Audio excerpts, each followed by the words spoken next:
Hi வணக்கம் மக்களே. இந்த லேபிள் ஸ்டோரி வந்து பார்த்துட்டு இருக்கிறவங்களுக்கு வணக்கம். 8வது எபிசோட 9வது எபிசோட நம்ம பார்க்கலாம்.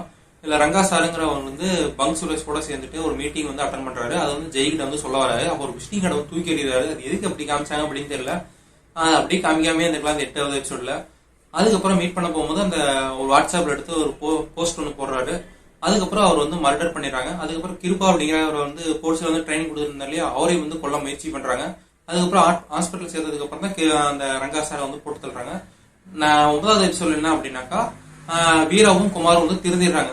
இதெல்லாம் நம்ம ஒண்ணுமே இல்லை, இவங்களுக்கா போய் நம்ம வேலை செஞ்சோம் அப்படிங்கிற மாதிரி திருந்திடுறாங்க. இதை வந்து 2 எபிசோட்லயும் வந்து காட்டுறாங்க. மொத்தமா எபிசோடு பார்க்கும்போது வந்து ரொம்ப நல்லா இருக்கும். ஆனா 1 by 1 அப்படி பார்க்கும்போது வந்து நமக்கு அந்த த்ரில்லிங் வந்து ஃபேக்ட் வந்து டச் விட்டு போயிருது அப்படிங்கிற மாதிரி தோணுது. இதுல வந்து ஜெயோட அவங்க அப்பாவும் வந்து ஒரு லேபிள்ல இருந்திருக்காரு. அதனால லேபிளுடைய வலியும் வேதனை என்னன்னு தெரியும். அவங்க என்ன மாதிரி நினைப்பாங்க அப்படிங்கறதெல்லாம் சொல்றாரு. அதெல்லாம் ரொம்ப நல்லாவே இருக்கு. இந்த எபிசோட்லயுமே வந்து ஒரு 4-5 கெட்ட வார்த்தைகள்லாம் யூஸ் பண்றாங்க. இதுக்கப்புறம் வந்து எண்டிங் பாயிண்ட் வந்துருச்சுன்னு நினைக்கிறேன். ஒரு 167 கேஸ் போட்டிருக்காரு இல்லையா, அதுக்கெல்லாம் வந்து சாட்சியே இல்லாம எல்லாத்தையும் கொண்டுறாங்க.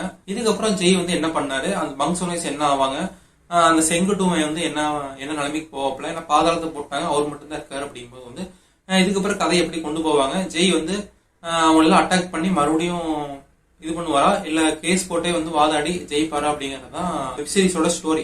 மொத்தத்துல இந்த எபிசோடு எப்படி இருக்குன்னு கேட்டீங்கன்னா, ஒரு த்ரில்லிங்கா அடுத்த என்ன அப்படின்னு கதையை மூவ் ஆகி அப்படியே போயிட்டு தான் இருக்கு.